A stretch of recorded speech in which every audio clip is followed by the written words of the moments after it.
Assalamualaikum warahmatullahi wabarakatuh. Saya Siti Nurjana, NPM 1914344006 dari kelas 5 APGSD UMN Al-Wasliyah Medan. Saya akan menjelaskan materi tentang strategi pembelajaran.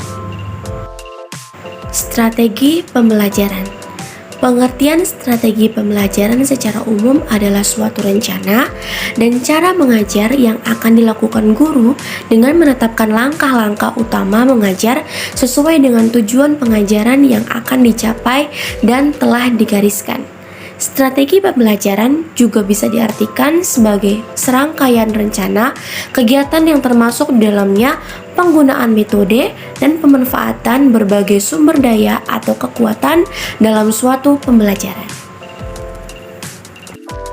Pengertian strategi pembelajaran menurut para ahli. Yang pertama adalah menurut Kemp pada tahun 1995, pengertian strategi pembelajaran adalah suatu kegiatan pembelajaran yang harus dikerjakan guru dan siswa agar tujuan pembelajaran dapat dicapai secara efektif dan efisien.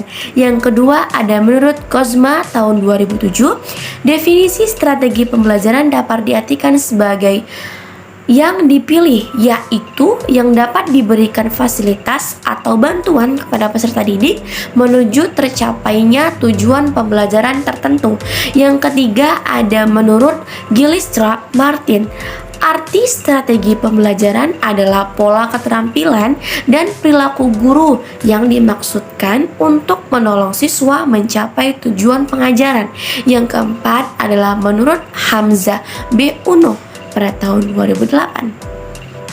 Pengertian strategi pembelajaran menurut Hamzah B. Uno merupakan hal yang perlu diperhatikan guru dalam proses pembelajaran. Jenis-jenis strategi pembelajaran.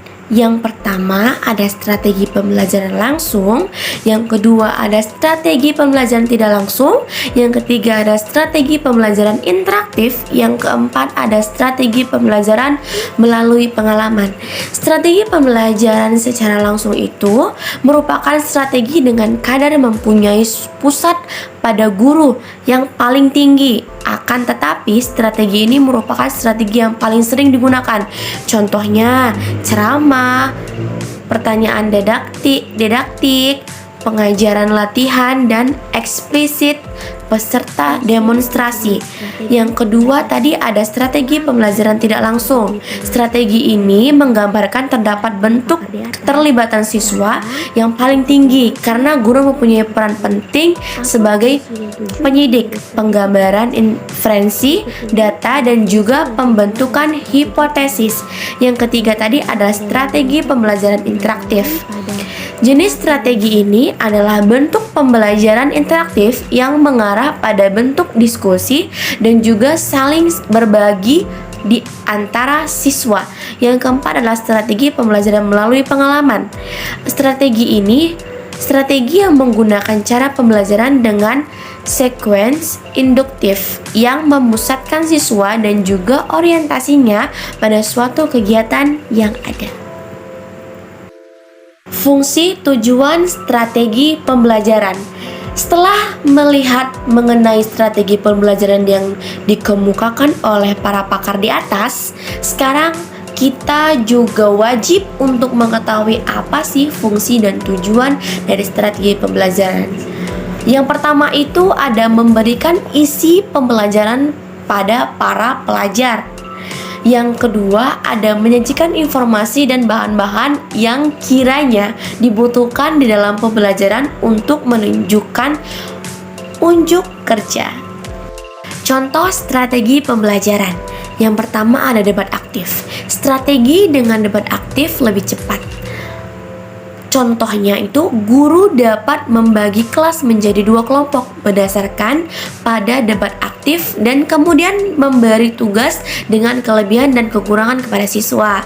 Nah, mungkin dengan ini guru-guru bisa lihat mana siswa aktif dengan tidak, mana gaya bicara siswa yang bisa terlihat ataupun dia bisa pola pikirnya tuh lebih cerdas. Dan tujuan dari strategi ini adalah sebagai melatih siswa untuk mengembangkan argumen yang kuat untuk menyelesaikan kontroversial.